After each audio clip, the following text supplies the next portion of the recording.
All right, I'd like to welcome you to the BlackUSA.News Morning Show. Good morning, Kavette. How are you? I'm great. How are you, Johnny? Good, good. We have with us today, we're going to be talking about business and getting back to the conversation. What's been happening in your world? Just a little bit, taking some knowledge about the new COVID vaccine, some of the more technical information. Are you taking it? Am I going to get it? I can't even say my response on live. No, I'm not going to be getting the vaccine. There's some Black leaders who've been paid to tell people to take the vaccine. Yeah. Well, I believe that every person has to do the research and make a decision for themselves. I don't believe that anyone should be influenced by my personal decision because it is my personal decision. And I have my reasons for choosing not to. But there are some people who may need it and who may be able to benefit from it. But they've got to do that investigation and make a good decision on their own for that purpose. Okay. So we'd like to welcome back. So let me just bear with me a second. Bear with me a second. There we go. I want to get her right there. Okay. All right. Hi. So welcome back, Tamara. Thank you. Thank you. How are you? I'm well, thanks. How are you? Yeah, we shook up the world last week. Well, I wasn't expecting that. Yeah, good. So today we want to talk about helping businesses here in the city of Baltimore do better when in the realm of minority business. Yes. Will you help us? Absolutely. I think I have the key, and I'm willing to share it. Awesome. Okay. Well, the stage is yours. Okay. So I think the important thing, of course, to do business with the city, initially you will have to get certified as a minority and a woman-owned business. I mean, you don't have to get certified, but if you want to count with the MBE goals that the office sets, you do have to be certified. And so the certification process, you can get an application, you can download it online, and now it's a fillable PDF form. I know I did create a fillable form because you used to have to write it all in and submit that. And I think a lot of people get confused between the state certification and the city certification. They think there's reciprocity, and there's not. So if you're certified with the state, that's a different certification, and if you're certified with the city, it's a separate certification. Okay. So you definitely need to know the difference between those. There's no reciprocity at all. With the city, though, there is a shorter application that you can submit, and if you are already certified with the state, you can submit a shorter application and then submit your state certification. They ask for less information in a sense. But for the most part, it's similar information, but just a little bit less. And so once you're certified, and that may take a while, and it's really not the fault of the office. Again, as we spoke about last week, it's very understaffed, and they don't have the staff or the software to really do the job. So just be patient with the office. I always ask people to be patient because it really is just a few people doing really good, hard work, and they're just not getting the support, from the city to get the staff that they need. So the office pales in comparison, of course, to other cities. So just be patient. Once you get your certification, then what I think is really important to do is partner with companies. What I did notice a lot of businesses don't do is there's not the joint ventures.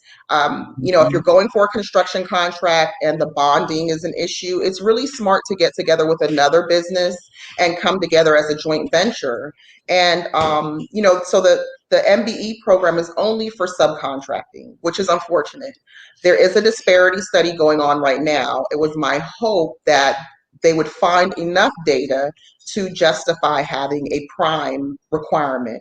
That doesn't stop you from bidding as a prime, and then you can use yourself to meet some of the MBE and WBE goals.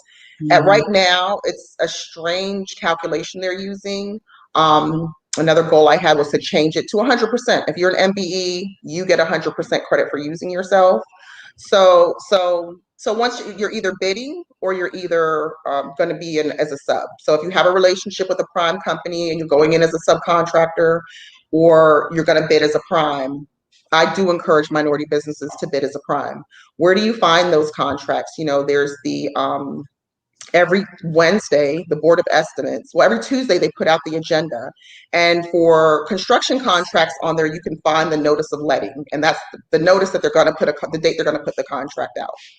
If you are looking for other contracts like the IT contracts and things like that, you can go into the City Buy, CITI. It's Baltimore City Buy. If you Google that, it's CITI. It's not CITY, I don't think.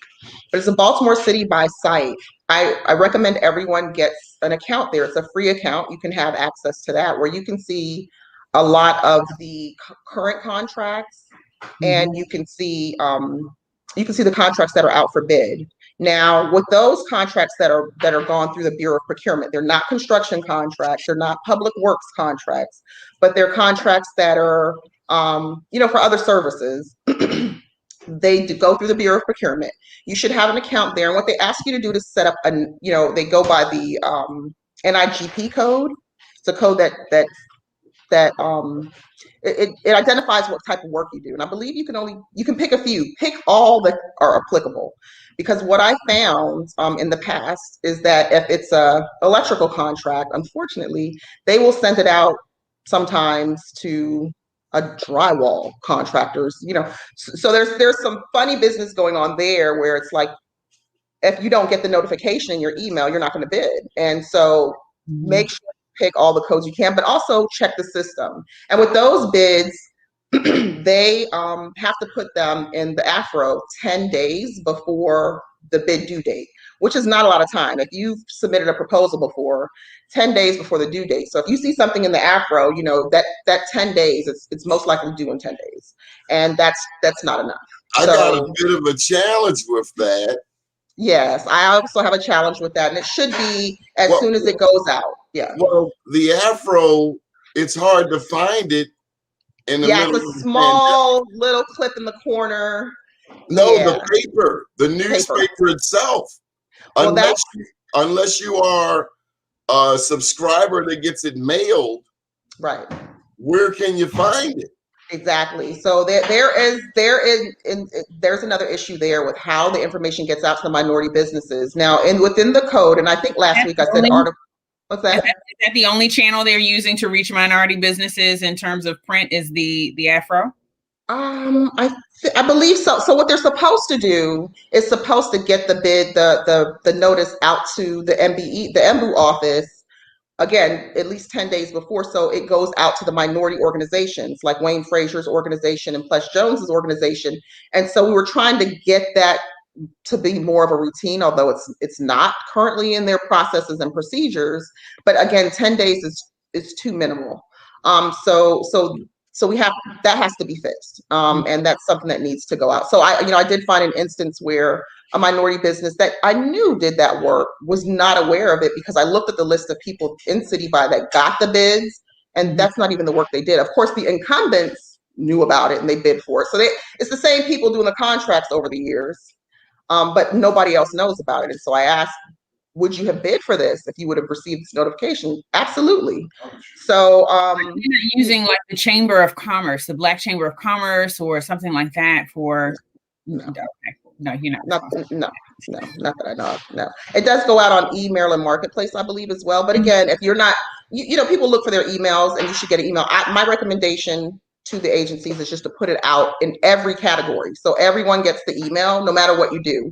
I'd rather kill people with information, because once you don't do that, you're limiting opportunities, and when you limit opportunities, that's where you find discriminatory practices. That in itself is discrimination, when you limit opportunities. That's what it is. Discrimination on Black people by Black people. Yes. Okay. so that is key. Like, you need to learn how to find where the bids are, and it's more than construction. But these are the same Black people who claim to be helping empower Black people. Well, if all the Black people that were saying they were empowering Black people were empowering Black people would be empowered.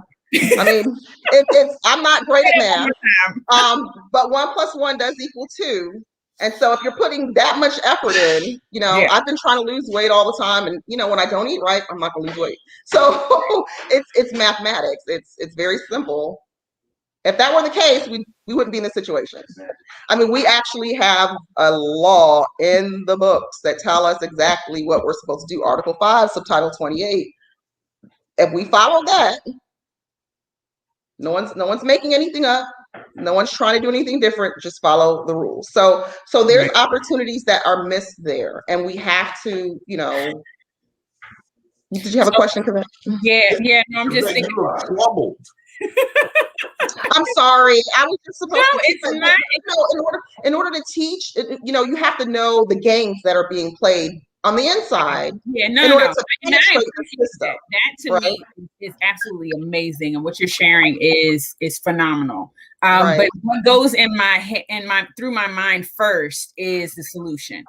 So I am searching for, okay, so how do we solve this problem? I'm listening to what you're saying in terms of being able to get the information out to these Black-owned businesses in Baltimore. And I'm thinking, but there's so many Black-owned businesses in Baltimore. Like, how could you not blast this information and make sure that these folks know what is going on? And I think about how there are so many practices that keep those businesses from being able to prosper when they've even gone through the process, and then they get to a point where you got to get a permit or some verification, and So come on, Tamara.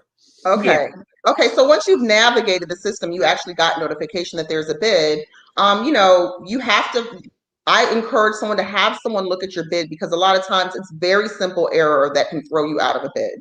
And so that's what those minority organizations should be doing is assisting and making sure those bids are strong enough to win.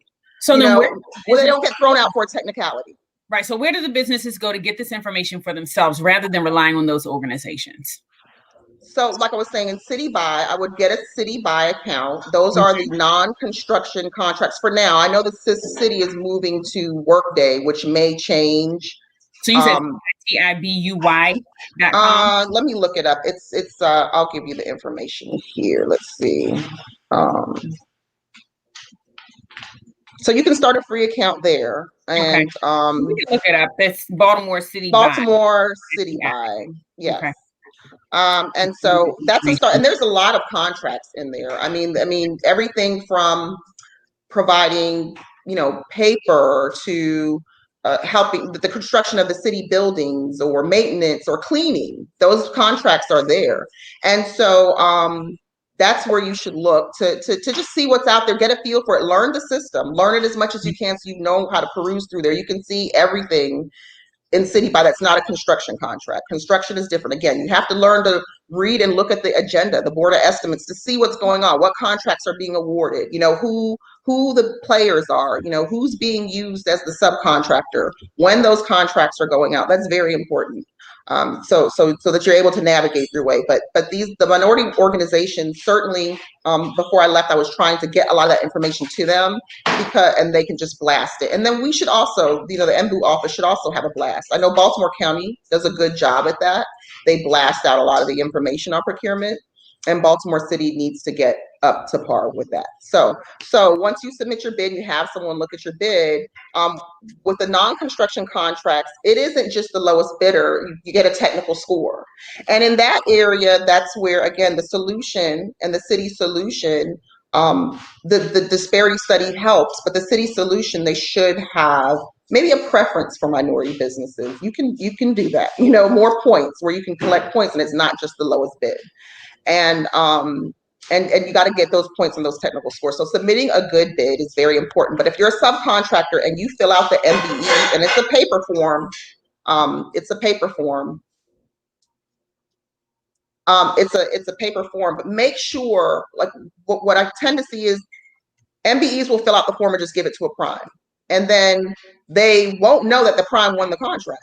Because they're just filling it out because they want the opportunity so bad. It's like, hey, yeah, the goal is 10% MBE. Sure, you can use me for this 10%. And they sign the form, and the prime wins the contract. And an example, in May, we penalized someone because their WBE said they never fill out the form. And so that's where we need the software to kind of check the system, because anyone can fill that form out. And they've gone over 3 years with getting payments from the city, and never the subcontractor didn't even know they were on the contract. They said they don't recognize the signature and they did not sign the form. So, things like that, not having the technology kind of does not help you do the compliance. So here you have a contract that's been awarded, the MBE and WB's on there, it doesn't stop there. You have to make sure, people are getting used and people are getting paid. They're utilized to their amount. So that's a challenge. Make sure you don't just fill out the forms. Watch that, because you should be getting an email when the contract is awarded. But until that software is in place, you're not going to know that it's been awarded. But someone could be using your name, getting money, and you're not getting, you help them win the contract, but you're not getting anything for that. So, Ms. Brown, how do we hold folks accountable for making sure that this kind of stuff gets fixed? I mean, you obviously were not an elected fixture. Oh, what's that, Mr. Glover? Give her a chance. I mean, because sometimes just give her one question at a time. No, that's a good question. Thank you for that. So how do we hold them accountable? I mean, it's the city's duty to hold them accountable. I mean, we have the city code. You can't use the city code when it's convenient for you and then not refer to the city code when it's not convenient for you. So it's the city's job to ensure that those businesses are held accountable. How do we hold the city accountable? Yeah. Call your city council members. I mean, I can tell you, if I have faith in anything, it was city council was very helpful. Call your city council members. If you tell them what is going on, participate in that disparity study. I don't know if they even put the word out that it's occurring right now. Yeah. There will be testimony for that. Testify to your experiences or lack of opportunities. But the disparity study is only good as the data that they're getting from the agencies, and that is my big concern. And a huge goal. I had every intentions of stepping away from the office within a few years, but the disparity study was a priority. That had to be done right. So you gotta explain to people about the disparity study. I know, for instance, in Baltimore County, if I'm not mistaken, they are currently underway with a disparity study that's about 13 years old. They're late. Wow. Oh, wow. They haven't had one at least from 10 to 13 years. Okay. But I want you to explain to people why we have to have a disparity study. I don't know why we got to keep on having the damn study that studied the study that we studied already. Right. But what's the significance of the disparity study? So back sometime, I believe it was in the 80s, there's a Supreme Court case, Croson v. Richmond v. Croson, or Croson v. Richmond, I'm not sure the order, Croson v. Richmond. There was a case where a non-minority prime contractor took a case to court to say that they were offering contracts to minority businesses with there was no quantification for it. They were just, giving these priorities or putting these goals on contracts. And so basically out of Croson v. Richmond came that if you want to have a program such as this, you have to have the data to back up there's a disparity. You have to show that there is a disparity in the contracting in order for you to have this program. So every 5 years, Baltimore City, I don't know how often Baltimore County does it, but every 5 years you have to do a study and you have to show that data. So that data drives everything. That data drives everything. When's the last time we had a study? So we had one, I think it's been 6 years. It was delayed for whatever reason. When I came into the office, they hadn't put the RFP out. It was quite a hurdle to get it out. So if something needs to be done every 5 years, you need to make sure it was done. I do know that Judge Davis was making sure that happened, but for whatever reason, it just wasn't. He wanted to make sure it happened. So the office can get shut down if they do not have a disparity study. Before I left, I did ask for an extension from City Council because we have to have it every 5 years. So it's been extended until December of this year, because a disparity study typically takes about a year. And so hopefully it'll be done. Otherwise, they'll have to go back for another extension from City Council.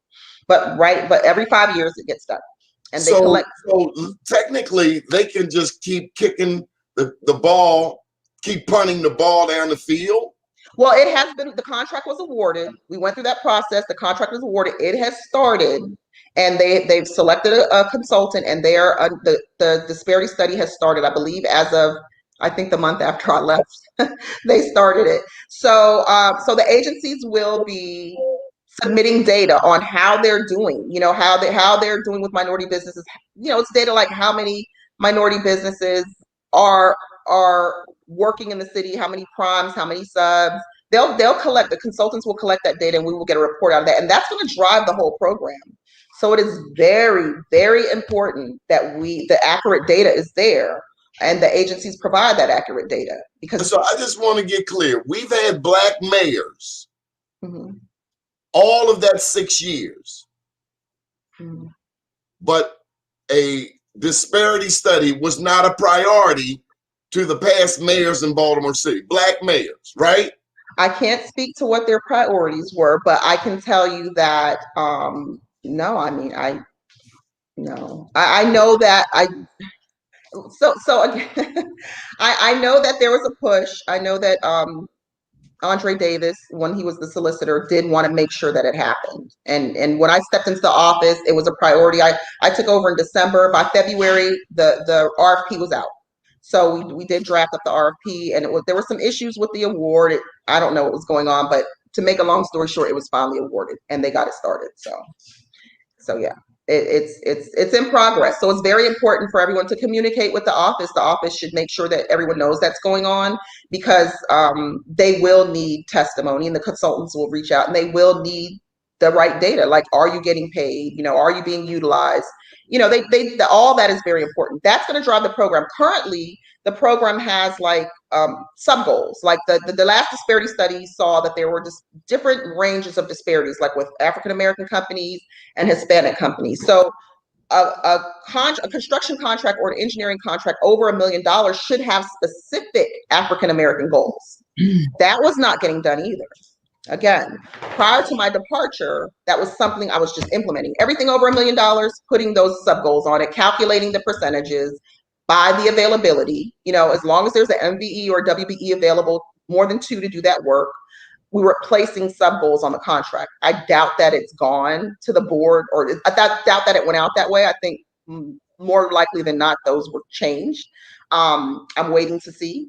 But that is, if the disparity study says you can do that, then you should do that. But then you have the naysayers. Oh, that's unconstitutional. You can't do this and that. But it's in the disparity study. The disparity is there. I kind of questioned the last disparity study. I think it was more of a disparity than what showed. And that's why I really wanted to be involved with the data, just to make sure. I got a great idea. Let's get the bike lane people to become MBE advocates, because it's like 5 bikers in Baltimore, but they got the whole city tied up. So maybe, even though this is majority Black, maybe we're playing this wrong. Maybe we got to get the bike lane advocates, because common sense says the majority of the people are Black. You want to help the majority of the people, help Black business. That's just a no-brainer. Well, it's not happening with Black mayors.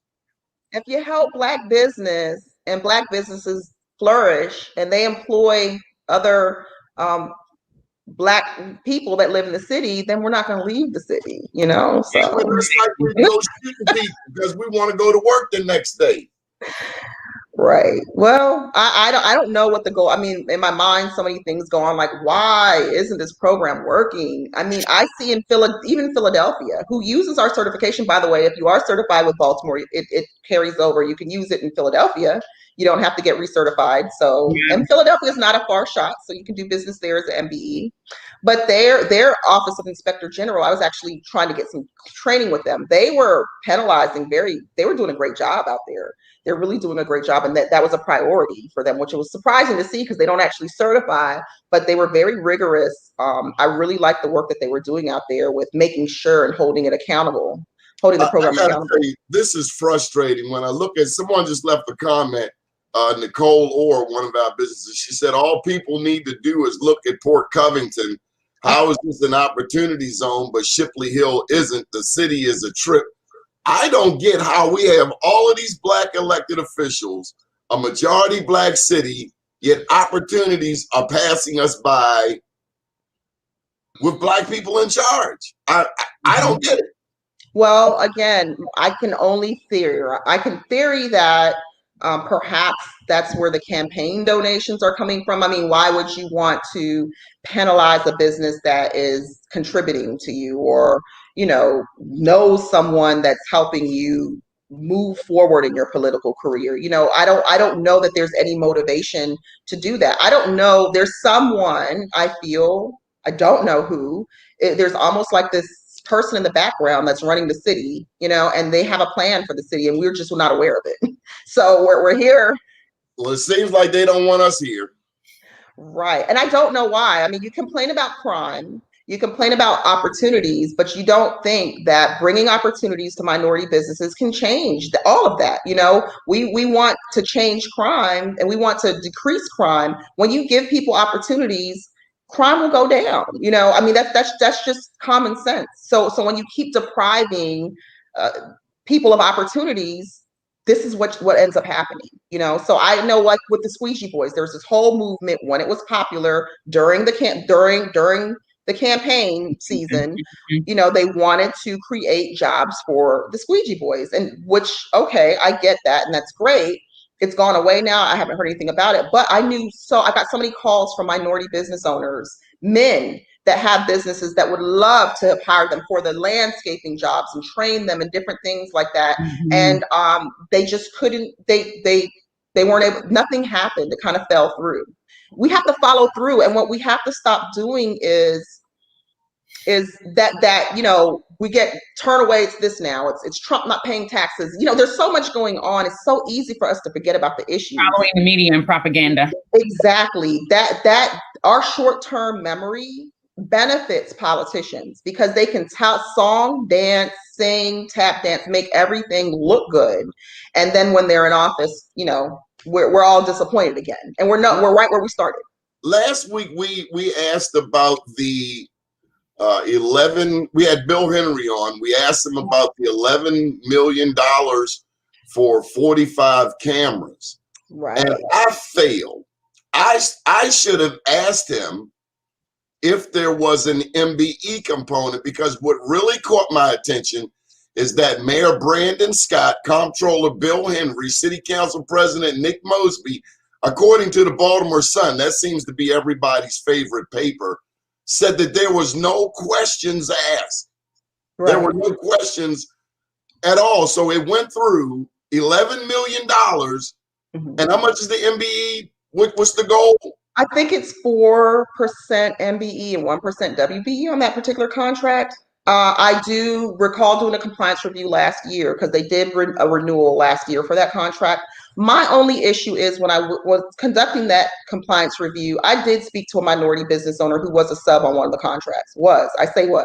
Because there was some discriminatory practices that went on. And unfortunately, it didn't meet the time frame of the statute where I could have filed something on it and investigated it, because also a component of the MBE office, there's subtitle 28 is the code for the certification and compliance. And then subtitle 29, the MBE office is also in charge of discrimination on contracts. We're supposed to make sure that's not happening. And there's a process that you go through with the solicitor in order to, do investigations and to penalize companies for that. And so this particular MBE is no longer on the contract. He just chose not to be on it any longer. But I think that work can be broken down. This is a huge issue in the city. You put these huge contracts out rather than breaking them down. So with that $11 million, why not break it down a little smaller? I know of capable MBEs and WBEs that can do that work as a prime. 3 Black men voted on a contract and didn't push MBEs. I am ashamed. Well, there's goals on it. There, perhaps it was. I'm ashamed. I'm embarrassed to know them. So an unknown fact is contracts under $50,000 do not have to. They don't competitively bid them at the Bureau of Procurement. There's a buyer that will go out and send out the notice, and they'll send the notification out. They'll just get people to do the work. So they can kind of pick and choose. And so there's another opportunity. All these contracts under $50,000, they're supposed to come to the MBE office, and you're supposed to be able to push them out to MBEs and WBEs. But those are opportunities where you can break contracts down into smaller bits Why put out these humongous contracts where, some people can't bond for that? Break it down. The red lights, maybe there is an opportunity to break that down and break some of that money down and make it available to the MBEs that can do that work as primes. We cannot just do work as subs. We have to start doing work as primes. And there are capable companies out there. Calma Electric, I know Calvin Mims, a company that can probably handle that, so I think when we get the contracts before it even gets to the Board of Estimates for approval, they have to start looking at that and breaking things down in a way that maybe you're providing more opportunities for MBEs and WBEs. But I can tell you the contracts under $50,000 are not going to MBEs and WBEs directly. They're not getting those notifications as they should be. That's a big area. It may seem like a little, but cumulative, it adds up. It's better to have the opportunities there. When you don't have them at all, you're still missing out. Yeah. So those smaller contracts need to be out there, and they need to break the larger ones down. They call that bundling, right? Unbundle the contracts, absolutely. And there's talk about it, and we used to have meetings, unbundling, but is it happening? Not really, not to the extent that it could be. Because bundling benefits the majority primes. Absolutely. And when you have the currently where we're only monitoring subcontracting, and I don't know why, because the federal government has the 8A program, and it's not about subcontracting, it's about prime contracting because of the discriminatory practices. I guarantee you a good, thorough disparity study, and from what I've seen in my experiences, can show there is a disparity in direct contracting with the city. Therefore, there should be prime goals. There should be goals as MBEs as prime. There should be set aside, work for MBEs and WBEs. It happens in the federal government, the 8A program. It should happen here. I mean, it's definitely, I think there's enough where it should happen here. So at any rate, so we'll get back to the navigating through the system. So the next step after the contract has been awarded, or if you're a sub and you're looking at your paperwork and you're staying in contact with that prime, there's outreach events that happen out of the mayor's office of Minority and Women's Business Development. Make sure you're part of those outreaches. It's a little more difficult now because of COVID. I know for Port Covington, I had a huge event. I hope a lot of the people watching did get the notification. We sent it a blast out. I think the state sent a blast out for us. So we wanted to make sure Port Covington people were aware of what was available there, what work was needed, and who the primes were and who to contact. So I think I did that in August. So that information is out there. Port Covington is a huge project that the office also monitors, and the city has that TIF. And there's a lot of other smaller TIF projects. It's not just Port Covington, but they're constantly. And so that information needs to be out there. Inquire about that information, because that is where the city's not paying you, but you have a large company paying you directly. So that slow payment isn't really an issue. And that's a good opportunity in construction and other areas, using real estate or an attorney to settle, those goals should be there, and they should have to use minority businesses for those, just for the professional services even. Mm-hmm. Is Port Covington actually going to happen?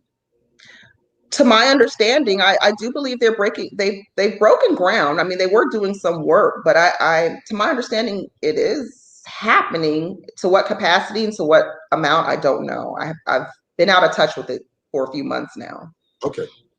Mm-hmm. So let me see. Another area where MBEs and WBEs should look into, again, I'm really going to stress, again, I said it already, the joint ventures, working together, coming together. When you see a bid that maybe you can't handle, but you can handle with another company, form that joint venture and bid as a prime. I really want to encourage people to bid as a prime. And so the city doesn't really have a unified invoicing system. If you are a prime and you are invoicing, the payments unfortunately are very slow, and that's something that you have to be prepared for. I think they're working on fixing it. I hope they can fix it. But when a prime gets paid, let's talk about that. Okay. Now, when you're in business, I've been in business 19 years. Kvetch, you've been in business. You want to get paid. Mm-hmm. We love doing what we do. We like to get paid. Just like when you go into Nordstrom's and you see that coat, you want it, you pay for it, you get it. I don't understand having to wait months to get paid when the money is right there. It's like going into, and some people aren't going to like this analogy.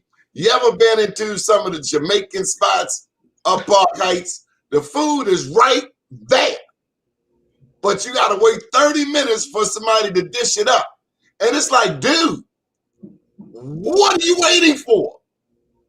It's like Studio 54 creating a line. I just want my money. I just want my food. Just copping bottles. Yeah, Why? right. I really don't know. That's quite an enigma. I'm not sure why it's so difficult to pay people promptly. And don't tick off the people signing the checks, because then your check will go to the bottom of the pile. Yes, I've actually, yes. That is not a guess, Mr. Glover. That is actually true. Yes, that's true. I don't know what the delay is. I mean, I feel like the structure of the city is very top heavy, and everyone should explore the budget, the annual budget. You've got, the executive offices are top heavy with administrative support and things, but when you look at the offices that do the actual work, they're typically less funded, and that is not logical, right? You are very top heavy, and then so there you have no resources. You're not resourcing the offices that have to do the work that are direct to the constituents, the people that have to pay their taxes, or they'll lose their house, or they'll lose their business, the people that have to pay their employees to keep them out of the unemployment line. So those, you have to prioritize the structure. So are we talking about a system where, for lack of a better illustration, we have more people who want to be the chief rather than people who are willing to be the Indians doing the actual work? So that is a great saying, but I don't believe in that saying, because let me tell you, when you're a real leader, you get down and do the same work that everyone does. Just because you have a title doesn't mean you can't get down and do the work. You have to do the work. I mean, what kind of example are you? Going to meetings, just going and meeting people and shaking hands? That's not the grit. Any real leader is sitting next to their people. They're doing the work with their people. You do the same work. Just because you have a title does not mean you can't work. So I get the Chiefs and the Indians, but look, Chiefs, you have to be an Indian before you become a chief. Huh? What's that? I said you understand it because it's obvious they're not doing the work. If they were doing the work, then it would be getting done. Right. So leaders need to, that meant it's a culture change. We really need to change the work culture pretty much everywhere, but especially in Baltimore City. Can I just say something? When you're a business owner and you're going to a city or state employee to get your money, it's a dirty feeling when someone who's going to get a guaranteed 9 to 5 puts your check at the bottom of the pile and has no empathy with you, the business owner, whatsoever. That's probably one of the dirtiest feelings a business person can ever have. You pay your taxes, you do everything you're supposed to, and you're just trying to get this person on the other side of the counter, black, white, yellow, green, to give you a damn check. Absolutely. Absolutely. But we don't have, like, if you have if you're on a DPW contract, their invoicing process is different than a contract that's let through the Bureau of Procurement. So you have all these systems that don't talk. Shouldn't it be one system? I do believe it should be. This is 2021. Yeah. So you're telling me DPW, there's not one uniform code? There's not one, because with construction contracts, you're paying, what do you call it? It's not really, they don't like to call it an invoice. I forget what you call it in the construction world, but it's different than if you're just billing for services. But for whatever reason, we don't have a unified system. DPW and a lot of the construction contracts are using one system, and then the other contracts are moving to a different system. So we need a unified billing system where you're not taking a piece of paper and faxing it or faxing, I said fax, or emailing it to someone for them to look at it 10 times, for them to email it to you back and tell you it's to fix this and then you fix that. The estimates, they're estimates in construction. They're not invoices. So it's a lot of back and forth that happens. And then once the invoice is approved, someone's walking it over to payroll, and then payroll enters it. And the attitude of payroll, and I've literally been told because I would follow through and try to get people paid because the subs aren't getting paid, and I get these calls, and you call finance and you say, hey, all right, they haven't been paid in like 3-4 months. I see this, I've followed it through the system. It's there with you guys. Well, they have 30 days until it's given to them. And guess what? They're going to take those 30 days. That's ridiculous. You've already waited 3 months. Not be working in my administration. Have a nice day. Be gone. Well, that's the attitude. They will wait those 30 days. Now they know to get to that 30 days, it's taken a vendor 3 months to even get there. And you're going to sit there and you're going to say, well, you have 30 days. When all you got to do is click a button, basically. At that point, the invoices or the estimates have been reviewed. They've been approved by the agencies, and it's going to sit there. So there's a lot of things that happen in finance. And as you see, you've seen no changes in leadership at the agencies. None. It sounds more job security to me than anything else. Yes. And that is the reason why I think a lot of the technology isn't in place in a lot of offices, because people are intimidated by the technology and they feel like there's not job security. And so again, what's happening is public servants are becoming self-servants, and you're in a place for public service, but you're worried about yourself. So let me tell you something. If technology is going to eradicate my job, but it's going to make it better for the people, then let it do what it's going to do. You can't go into public service concerned about yourself. It's not public service. Yeah, but that again is going to that attitude you were talking about. If the leadership were willing to actually get in and do the work and be an example for those who are working with them, of not just sitting back like a chief and, with your arms folded and watching everybody, do what they're supposed to do, then people would take more of a personal pride in getting this work done and seeing it's the mindset of scarcity and the lack of abundance. If we can realize as a community that we are so rich that no one can take what we have that is meant for us specifically, and that when change comes, then that means there's a shift of where your abundance will flow from. But here's an example, again, culture and mindset. Yeah. BSIT is the Baltimore City IT department. How many times, that's where a lot of the waivers come from, that one of the other, I forget the gentleman's name, asked me about waivers last week. A lot of waivers coming up with IT, okay? A lot of waivers. With BSIT, when you have, I think they're Todd Carter, who is still running BSIT, we had many conversations about the waivers. Why are we waiving this? Why are we bringing a company from California? What's that?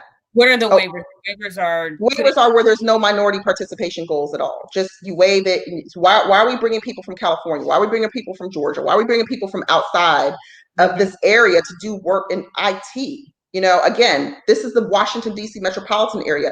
I was an IT, consultant for the federal government.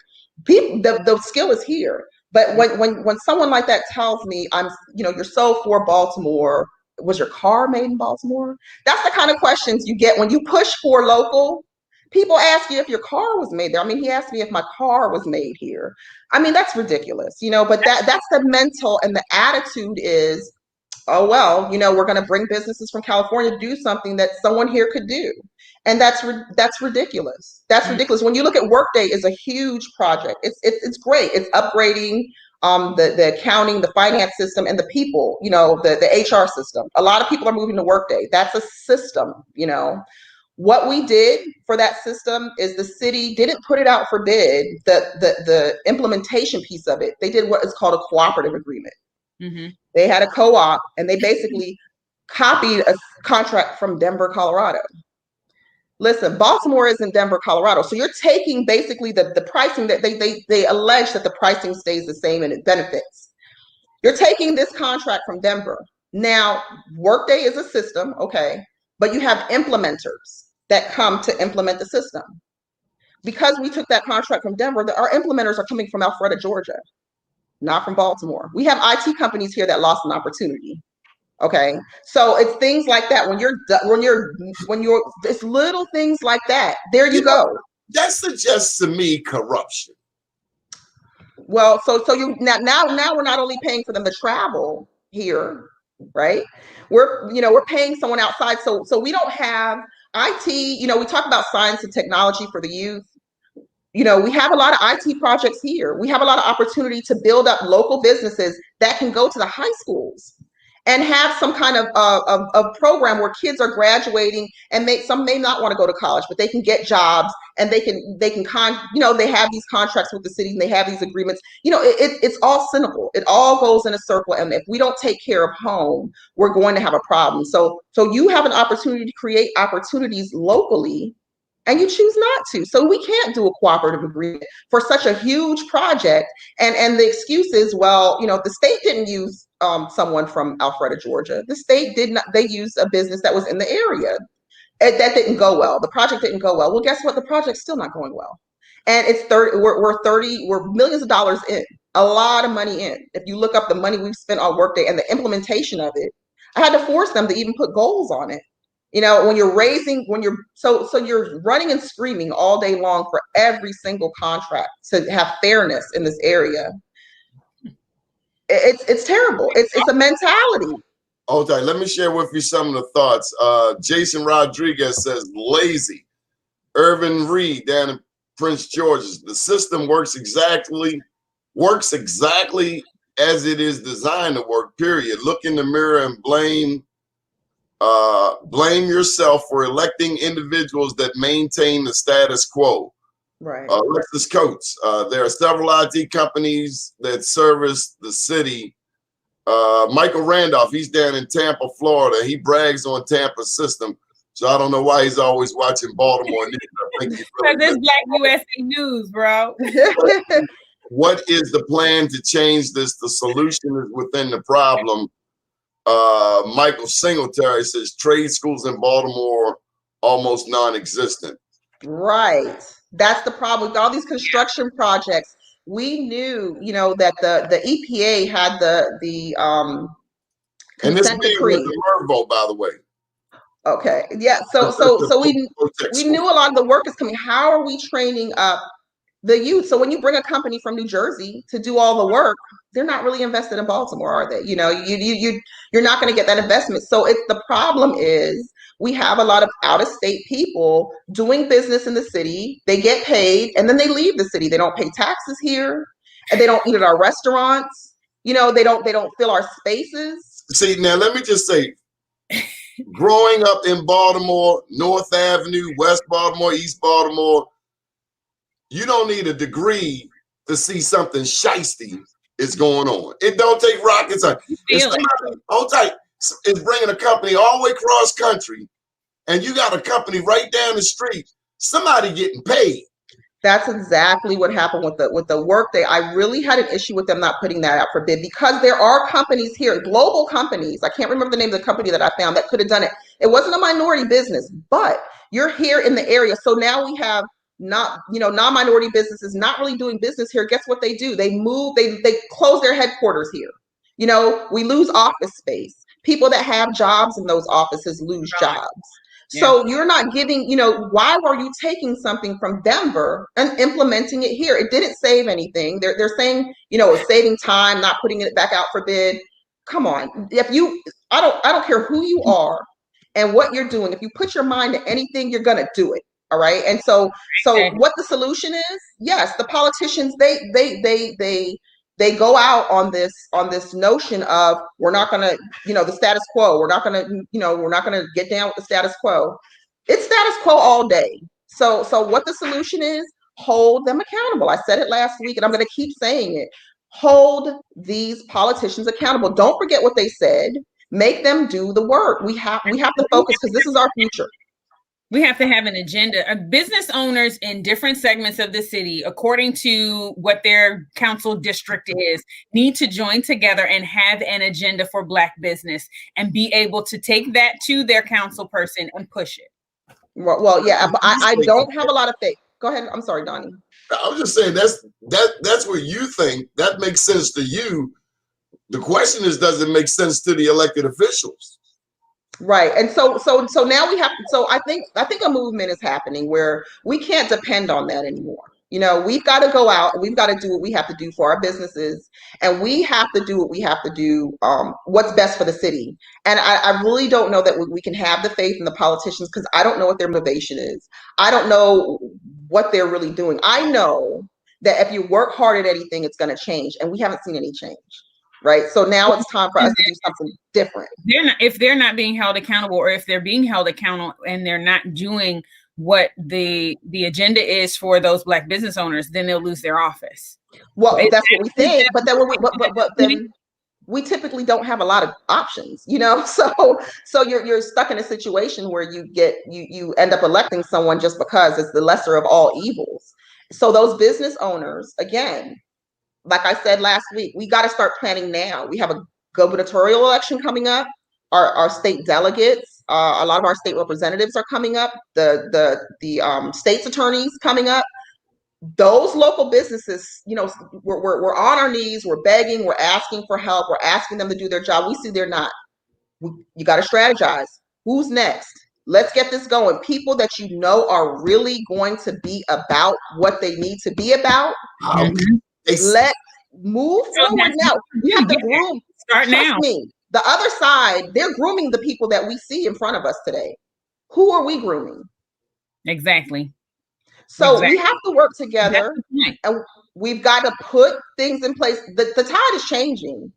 Mm-hmm. The people are the masses. There's a small handful of people sitting at 100 North Holiday Street, but we are the masses. And I bet you they watching this show right now. So tell them hello. Look, get together, start talking learn about the people out there that are even saying they're thinking about running right now. Learn about them. But if we have to start putting our own people out there, put them in place to succeed, so we know they'll have our backs when they're in office. A lot of people I know don't want to go down there and be around politicians. And you know what? Let me just say this. In the city, you got police, you got politicians, and you got pushers, and you got preachers. I see people selling dope in front of the police, so they out. I see the preachers. Well, you don't even see them no more now that church is out. You don't see the politicians. The one who I think is truest to their game is the drug dealer. They know who they are. They stand in the corner, they sell drugs. It's these other three, the preachers, the politicians, and the other pimps. The police. Yeah, they don't know who they are. They have an identity crisis. Because if you're the police, why are you selling dope, right? I mean, I'm sorry, that's aside. We've got to turn the page. We have to fix it. Otherwise, we're going to be sitting here 10, 20, 30 years from now talking about the same thing. So no, we're not. By then we will have found our own Wakanda, and we'd be living happily ever after. Because this ain't Baltimore be Wakanda. I don't know. Why isn't Baltimore? Too many sellouts. Then put out the sellouts and let's move forward. We have to move. We can't have this defeatist attitude. We have to have some hope. And I know everyone feels like there's just no hope, but there is hope. There really is hope. Suppose somebody knows of corruption. Where can they expose it and not get in trouble? I wish I knew, because I mean, like if you work in the city and you see corruption and you try to go up that chain, it's not gonna work, because like the HR, like if you have an EEOC complaint, who are you gonna go to? The person that works for the mayor that doesn't want this put out there? There really is nowhere to go. I would love to say the IG's office is pushing, but I think I've submitted so many things there when I was there that I haven't seen come out, or needs to, there needs to be a more aggressive approach to it. I think it's just kind of like, I don't know where you go. I mean, I don't know. There really Atlanta. A lot of people are going to Atlanta, and that's what troubles me, because you see another Black city doing. Some people just feel better. They feel more hope there. But Baltimore is so established. I listened to the rich history that you and Mr. DeShields and Miss Jews speak about. Black people are established here. We're supposed to be established here, but we have to run somewhere that's newer. You know, Atlanta, it was not known for Black excellence. You know, so long ago, we were brought in here, and we need to fix it here. Don't run. They want us to run. This is a port city. There's value here. You know, and this is a lot of people's homes. This is all they know. Don't feel defeated. There is a way. I mean, I think people in Georgia felt defeated. Oh my gosh, it's a red state. We're just stuck. Please look at what happened. We're so much, it's tenfold here. There's so much more of us here. We have to work together. We have to stop this. Oh, that's my friend. And you know, you can't make excuses for your friends. All right. I don't make excuses. My friends will tell you that I don't make excuses for them. A real friend is going to tell you when you're not doing right. We've got to stop that. We've got to stop this. Oh, I know this person by their name. You don't even know who the heck you're voting for. You just know the name. She's in my sorority. You got to stop that. But it's not helping. You know, if you're your brother and sister's keeper, you have to check them when they're wrong. And if they can't take that criticism, they don't need to be anywhere making any decisions, and they don't need to be leading the city. So we have to stop this whole popularity contest thing and really work and stick to the issues and what's going to work best for us. Don't run to Atlanta. No, stay here and fight. We're going to stay here. We're going to fight. We're going to stay here. We're going to fight. Donnie, come on. Donnie, you ain't going. We're going to stay here and we're going to fight. Don't. Yeah. The Black businesses. Let me tell you. At this point, draw out or to call out for those business owners in those specific areas that are under, you know, whatever district, whatever councilman, fine. If you don't feel like you can go to that councilman, you guys can still get together and create an agenda. And then you have to figure it out, which is what most Black people have had to do throughout history, is just kind of figure it out for ourselves, but figure out how to make it work, you know. Right. And So, Tamara Brown, how can, you know, we've come to the end. Wow. Moving forward, I'm sure people want to get in touch with you. What can we share with them? Okay. So my email address, you can email me. It's TAMARA at Brown, my last name, brownlegalteam.com. Tamara at brownlegalteam.com. I mean, I see a need. I want to help. I want to empower minority businesses. I want to empower people to stay. I want to make people feel like, you know, we don't want the city to be abandoned. We have a lot of abandoned homes we need to address. We have a lot of youth that can become our future developers, our future prime contractors. We really just have to roll up our sleeves, and we have to commit, and we have to stick to it. And we have to be selfless. So if you're a selfless person and you're ready to fight and do it, contact me. I mean, we're ready to start a movement of people that are about service. And if our public servants aren't going to do it, then we're going to do it ourselves. I got to tell you, the way that I'm learning about Baltimore City, a Democratic territory, damn, it sounds like red Georgia. Damn, it sounds like Trumpsters, except the people who are attacking Black people aren't Trumpsters, they're Black people.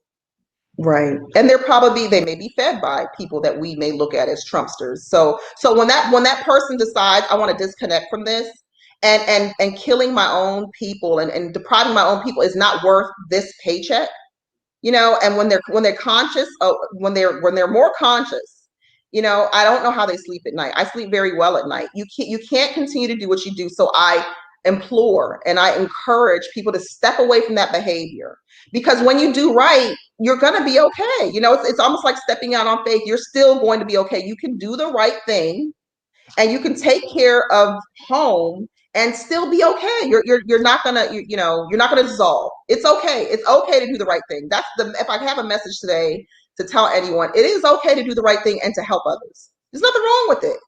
You're not going to suffer for it. You're going to suffer more doing the wrong thing. It takes more effort to do wrong than it does to do right. Trust me. Just trust me. You got to remember the lie that you lied about. So many people thank you, and we wish nothing but the best. We pray God's hedge of protection around you and yours, and we pray for our city. But I'm getting ready to go look at this website on Atlanta right now because I'm a little disgusted. Well, thank you for coming back to be with us, I'm Ms. joking. Thank you, Cavette. Information. I already bought my house there. Yeah, it's so much information to give. We'll try to put it all together and get it to everyone. Absolutely. But just contact me if they have any questions. We think the world of you. Thank you very much. Thank you so much for having me again. Have a great week, everyone. Yes, ma'am. Good deal. Cavette, any final thought? No, that was it. I think this was very encouraging in terms of motivation. I am encouraged. I'm encouraged because I feel like there's an opportunity for us to be motivated to pull together. Just like you said, we can't give up on, an opportunity to move forward and to make progress. What we have to do is take action. See, the problem when you're fighting your own, you don't know who's who. They supposed to be beside you. They supposed to be your brother or your sister. Well, but you find out through their actions. Everybody. It's like who is for? The real question is who is for us? Because it seems like everybody is against us. Well, that's a perspective, but you've got to put the agenda together first and then take action in order to figure out who is going to be for your agenda, who's going to be against your agenda, and then move forward in the best way that you can by finding those who are for you. I tell you what, Bob Ehrlich, positive, productive, and progressive. So Bob Ehrlich showed the weakness in the system back in 2002. Hogan did it in 2014. These Democrats had better get their stuff together because people are not going to keep going for the okie doke.